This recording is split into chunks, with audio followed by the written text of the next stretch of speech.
everybody, Jamie here, and I am here with Chief Meteorologist Brian Davis and former Chief Meteorologist Carl Nichols. We just decided that we were going to sit back and chat about some of the more significant weather events, because between the two of you especially, you guys have seen quite a few. We have seen a lot. Mm-hmm. Yeah, so sometimes weather events can spur change in technology, and the Xenia super outbreak of '74 is probably one of those events. Right, yeah. Well, in &74, I was in Louisville at the time, and the same complex of thunderstorms and tornadoes that came through Louisville, came through Dayton. And at the time, we really didn't have radar, we didn't have satellite. If we did, it was very minimum amount of radar and satellite. But we had one tornado that came right through Louisville and came within about a block of the station. And I went out to the back door and you could actually see the clouds, green clouds, rotating. Wow. And that did about 300, it damaged and destroyed about 300 homes.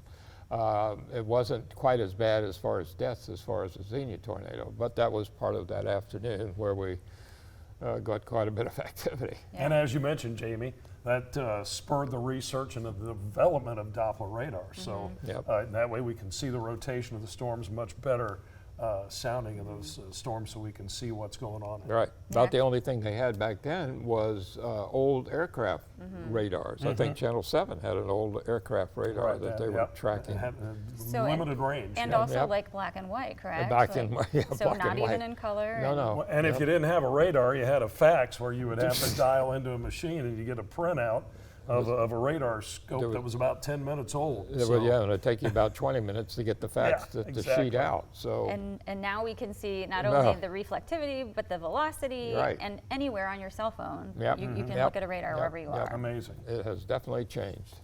Okay, then we switching gears to talk about a more winterish event, the Great Blizzard of '78. And that was just after I got here. I got here in November of '77. Didn't have much time to get prepared for anything, but then the blizzard hit in '78.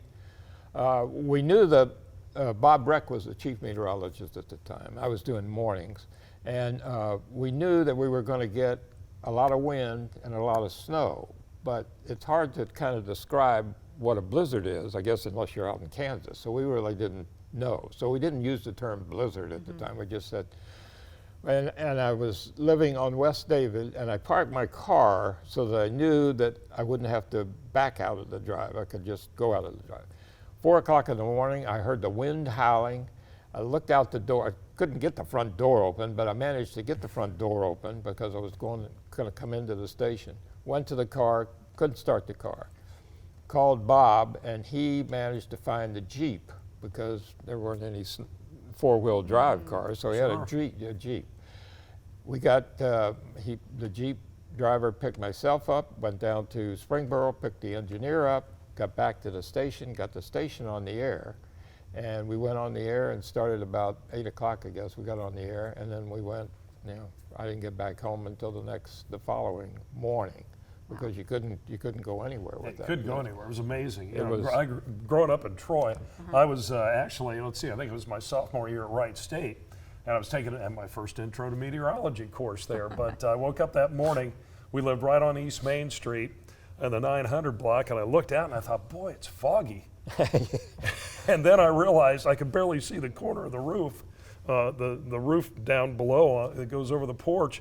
And then I realized it was snow that was blowing so hard coming through. Visibility practically zero. And there were people, I think there was at least one death in Miami County where somebody was stranded between Covington and Troy, got out of their car completely disoriented and froze to death. And they died just feet away from their car. They couldn't find it. Well, we had no cell phones back then. And I know when we were going down Far Hills, going down towards Springboro, we would see many cars that were off of the road, and there wasn't anything we could do, but we would stop and we would tell them, just stay in your car, we'll call when we get back to the station, probably in 30 minutes or so, and let people know where you're at. So that's about the only thing you could do. Right, so blinding whiteout conditions, and not only that, but like 25-foot drifts up to the roofs. Oh, well, tractor trailers, they couldn't, even tractor trailers, they couldn't find them on the highway. Maybe the antenna or something was sticking up. West side of Troy, 2-story homes, I can still remember this. Backyard would be practically stripped bare, maybe 2 inches. And then from the peak of that roof, that 2-story home, out into the street was the drift. Wow. Yep. People would walk out on the 2nd story, go out their bedroom windows just and on the walk way to down. get out. Yeah. And I remember at the intersection of Marshall and David, you know where that is? Completely. You could not see, the snow was almost up to the light. You could not see the intersection at all. It was just kind of unbelievable. So everything. And I was just going to say, don't forget, it also went from what, about 35 to 40 degrees at midnight in the evening to and 0. it was down to 0 at 6 a.m. Yeah. So everything froze. And really, after about the first day or so, the snowplows were able to get out. The major problem was the ice, because the ice underneath it was hard to melt, and people were still going all over the place. So how long was everything shut down? Like a week? Oh, I I'd can't say remember. I can't remember. I think it was pretty much completely shut down for at least a couple of days. Yeah. But I think it was about a week before they got all the roads plowed. When I was going to Wright State, I was driving down 202 from Troy, and it looked like you were driving through a canyon, because all you saw to the side of you was snow. Snow, yeah. That would be eerie. Yeah, that was. All right, so then another tornado event. Of course, I remember this when I came to work here. It was 2000 in Xenia, the F4 tornado, and I came here in 2001, and it was right after that. So people were kind of still talking about that. And I remember staying here one night, just kind of babysitting the radar for a different event, and I would get phone calls from people from Xenia saying, oh, I just wanted to hear someone's there watching it. Yeah. Because, I mean, 2 significant tornadoes in one community. Yep. Well, it scared them. I mean, yeah, it was like the blizzard.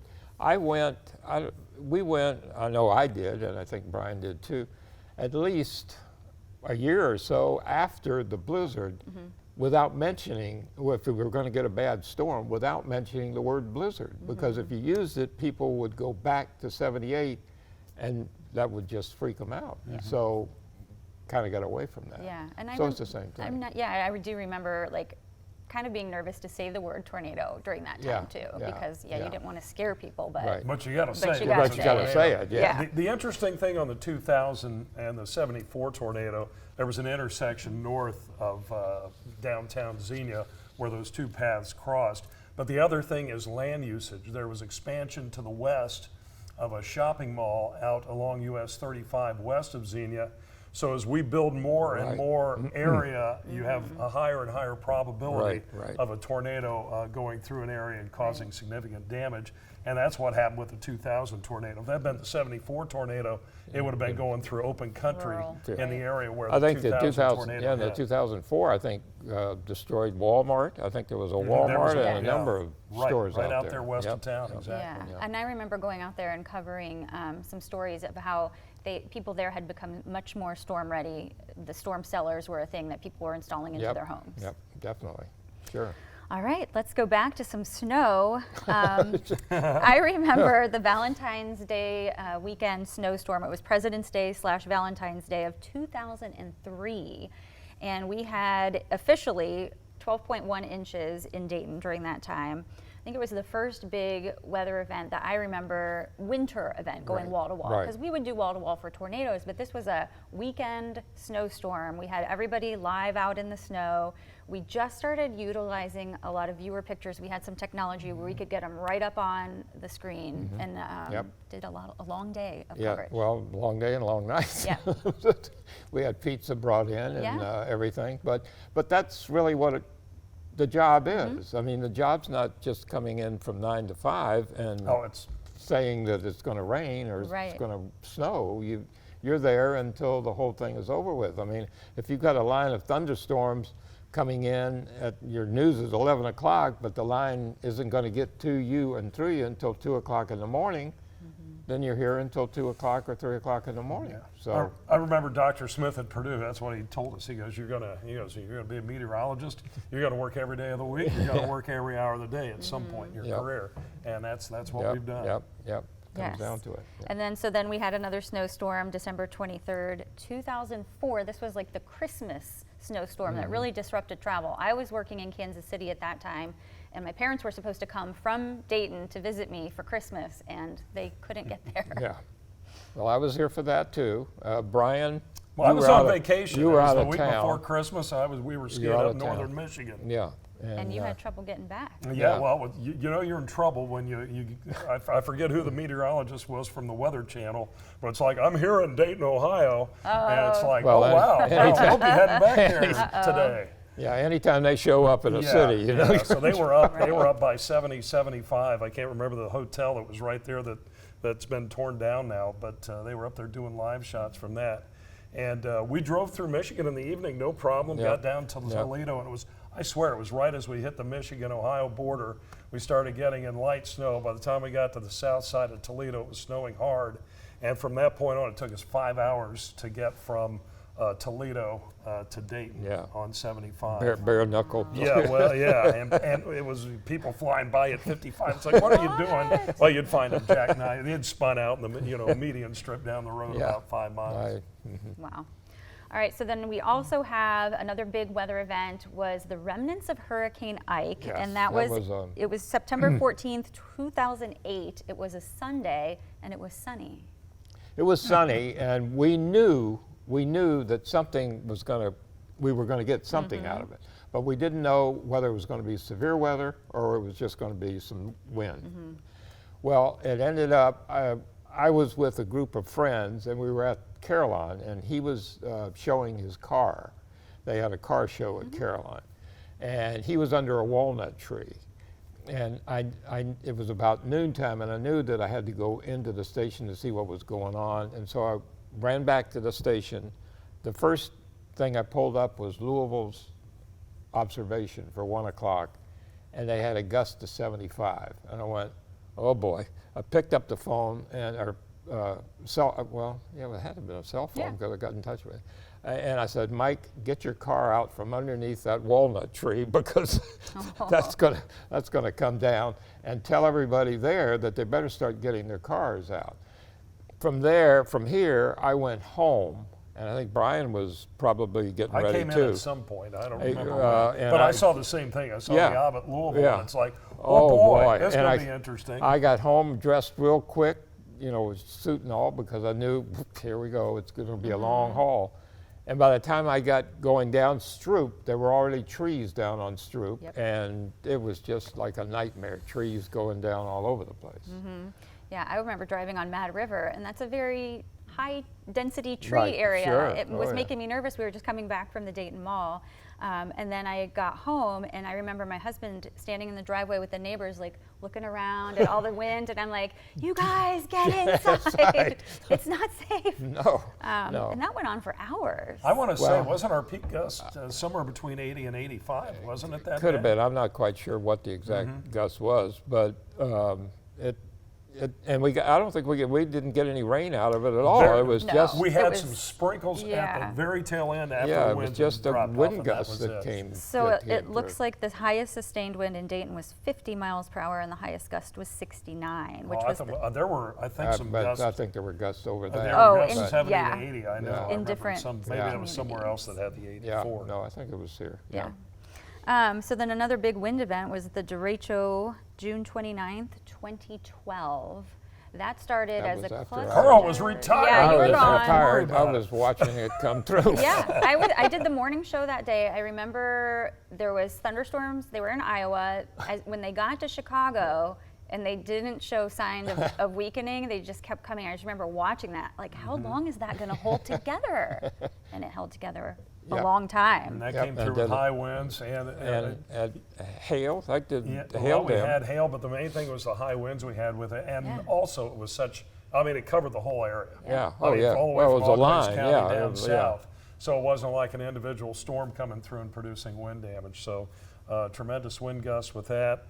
Widespread wind damage. And I received an email from a viewer after the event, said you said severe thunderstorm warning for Bellbrook, and he says, I got in the closet, and right after I did that, a tree fell on the house and was in the bed where I was. And you said you probably saved my life. Well, that's why the warnings are out there. Exactly. That system traveled 700 miles in 12 hours. That is amazing.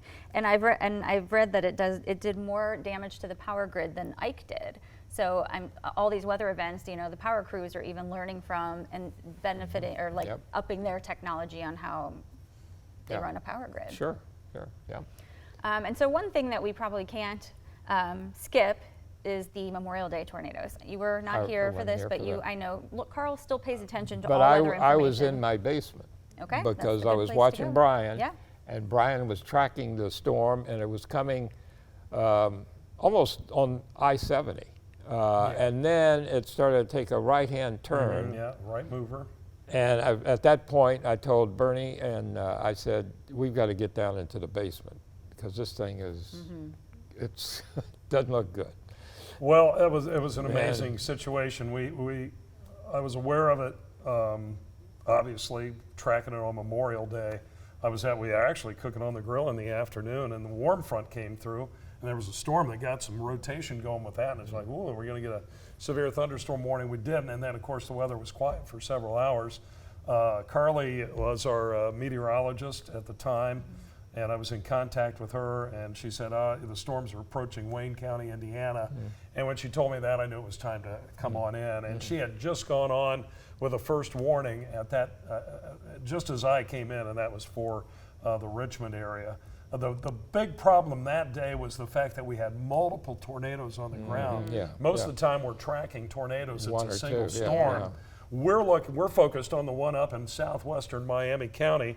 That one I know raised a house completely off of its foundation. All that was left was the foundation. And we're so busy tracking that one, and all of a sudden, tornado warning for Brookville. And we look, and it's like, oh my gosh, it's the same thing going on that we have in southwest Miami County. So we're trying to cover two potentially deadly tornadoes. The storm that came from Brookville is the one that hit the north side of Dayton. Right. I'm looking at that, and I'm thinking people are going to die. Right. We go on the air so often with, EF0 tornadoes going through cornfields, knocking down corn stalks, outhouses. And people, I think, kind of get immune, and I was afraid people would think, oh, this is just them going on with tornado warnings again. And it's like, if you don't take shelter, you're going to be dead. This is the real And it was a major outbreak. The people, I think all the meteorologists in Dayton, I think we really came across with the emphasis, this is a deadly situation. There were hundreds of injuries, but at least I think there was only one death attributable directly to the tornado. That was up in Mercer County. And it was at night too, so it made it even worse if people couldn't see it. I told our news director there's going to be 20 plus people dead, at least a couple dozen dead. I remember that meeting, just how bad. Well, we had video of an apartment complex. It was, the side was gone. 3 stories. You could just look into the rooms, and I thought, if people stayed in there and they didn't abandon that, they're blown who knows where. Yeah, and all the images we saw from that, and getting out into the communities and helping, people. We delivered pizza to some Beaver Creek communities. So, but people are still dealing with the aftermath. The homes, a lot of them are still damaged. I think there's still insurance claims and adjustments going on. Sure. Is there anything else, any other events you guys want to touch on? I think we're kind of getting to our end of time. Well, there's been, so many events. I'm getting old, so I can't remember everything that happened. But, there was just so many events that happened. And it made for a good career, too, for all of us, really, because that's what your job is to be able to. And I think we all have one defining event that you're never going to forget. And I guess for you, that would be what? 74 tornado I think outbreak? The 74 tornado outbreak, even though I wasn't here, I experienced it in Louisville, and that was a very scary event. And for me, the 2019, we were on the air, I think 3 or 4 hours nonstop. Covering tornado warnings. And I was, for that one, I was doing the morning show, so I was sleeping so that I could come in and do the morning show, but I think I normally come in around like 2 in the morning. I came in at 10 at night because of how significant it was unfolding. And then, yes, I worked a long day that next day, just kind of doing the recap of everything. So. And that's our main job, is to keep the viewers, safe. That's why we're here, or why I was here, and why you guys are here now. That's why we're all in weather. I think we're all fascinated. I remember watching snowstorms as a kid, the tornado warnings being out. My dad was big on get to the basement, and it's just like, something, flooding. If there was heavy rain, we'd go out, drive around the country, look at the flooded streams. So I think that's how I caught the weather bug, and I think you grew up with hurricanes in Florida. Mine was hurricanes in Florida. So how about you, Jamie? What was yours? Gosh, I loved thunderstorms, and well, the first tornado I ever saw was on The Wizard of Oz, and I just remember being fascinated by it. I remember asking my mom questions like, what is that? Is it going to come here? Do we have to, what do we do to get safe? And I remember there once was a tornado warning issued. I was like 5, and we did get under a mattress in an interior room. We were practicing our safe weather plan, but that has always stuck with me. Oh, and then, of course, I lived on Bryan's street growing up, so I saw that he made a career of it, and you lived around the block. It's really kind of amazing. At one point, we all lived within about, what? Couple of blocks. Quarter mile of each other. Yeah. So a big influence. Thank you to you both. Well, you guys are doing a great job now, so that's what counts. Thank you.